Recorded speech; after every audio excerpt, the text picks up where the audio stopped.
ஏங்க இந்தியா பூரா ஓட்ட திருடிட்டான்னு சொல்லி ராகுல் காந்தி மீட்டிங் போட்டு கத்துறானாங்க. எவனாவது கேட்டியா?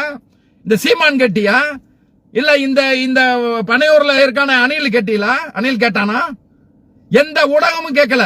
ஆனா ஒரு தூய்மை பணியாளருக்கு ஒரு தனியார் நிறுவனம், தனியாருக்கு கொடுக்கப்பட்டது, அது தனியாருக்கு இவங்களுக்கு உள்ள இதுல எங்கெங்க முதலமைச்சர் வந்தாரு?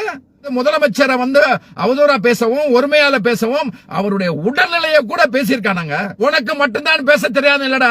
திமுக காரன் அவ்வளவு பேர் கொழுந்தா நீ ஒரு நிமிஷம் தாங்க முடியுமாடா? அதுக்கு தான் சொல்றேன், இந்த நாகரிக அரசியல், இந்த நாகரிக அரசியல், இந்த மண்ணா போன நாகரிக அரசியல்.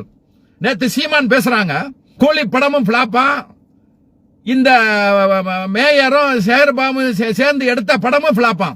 எங்க போனாலும் சேகர் பாபும் மேயரும் போறாங்க, எங்க போனாலும் இவங்க கூட போறாங்க, எங்க போனாலும் கூட போறாங்கன்னு அழுத்தி சொல்றான். ஏண்டா அவங்க ஒரு மாவட்ட அமைச்சர், அவர் ஒரு மாவட்ட செயலாளர், சென்னை மாநகராட்சியினுடைய மேயர், அவங்க போகாம உங்க அத்தாலும் அப்புறம் என்னதான் வரும்? எனக்கு அசிங்கமா பேசுறதுக்கோ அசிங்கமா எழுதுறதுக்கோ உங்களுக்கு மட்டும் இல்லடா, எல்லாருக்கும் தெரியும்டா.